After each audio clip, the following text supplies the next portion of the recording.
welcome back to our second season of learning to read Biblical Hebrew. In the first season, we've covered the basics of the alphabet. In other words, how do you actually write and pronounce the Hebrew letters and what are their inherent meaning? And this will make a lot of sense once we start reading the language in season 3. If you have not viewed the episodes of season 1, stop here and first familiarize yourself with everything in season 1, because from this point onward, I will assume that you understand the basics of the Hebrew alphabet. In this season, we will look at 3 things. We will look at the vowel point system. In other words, how do you actually vocalize a Hebrew consonant or a word that exists of consonants only, because this is what Hebrew is. Secondly, we will learn how to divide words into syllables and be able to identify which type of syllable are we dealing with.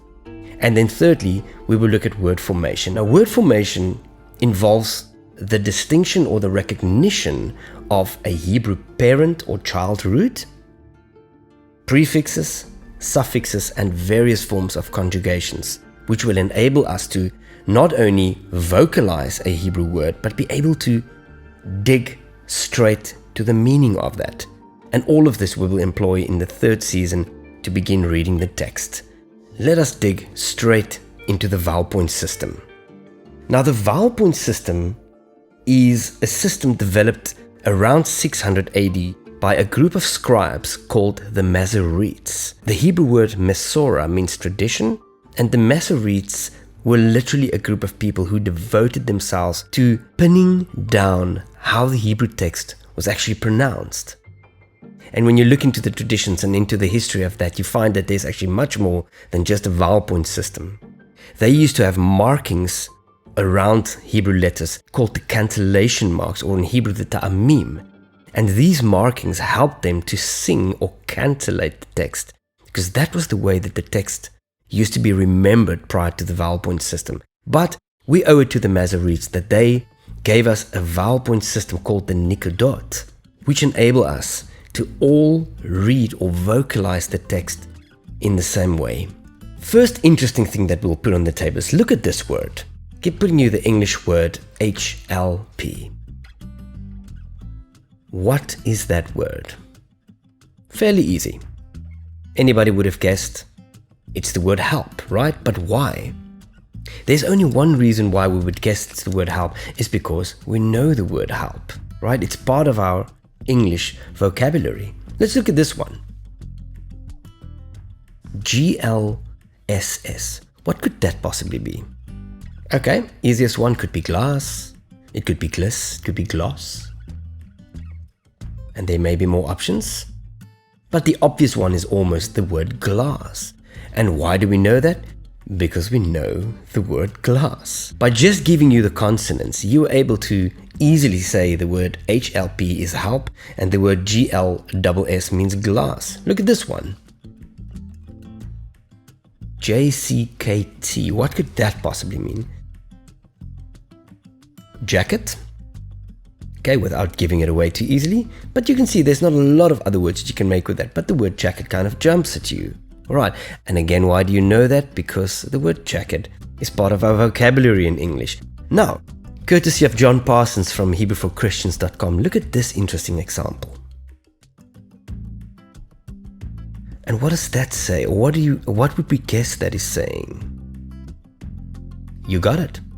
Love the Lord your God with all your heart. And again, why can you recognize that line?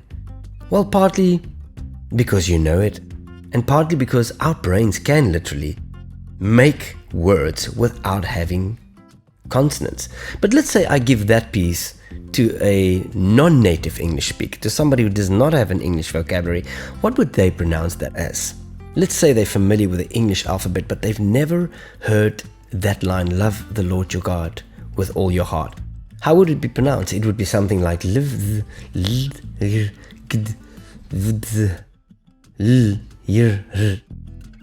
It would be unintelligible, right? But the fact that you have an English vocabulary helps you to make sense of that. And this is exactly why the Masoretes in 600 AD started developing a system called the Nikadot, or the vowel point system. This enables us to all pronounce or vocalize the text in the same way. Here's another example, and this is the Hebrew for love the Lord your God.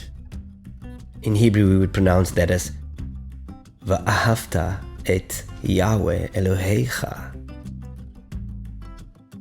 And if you're a native Israeli or a native Hebrew speaker, that would be fairly easy even without vowel points. But with vowel points, it empowers all of us to actually read and pronounce it in the same way.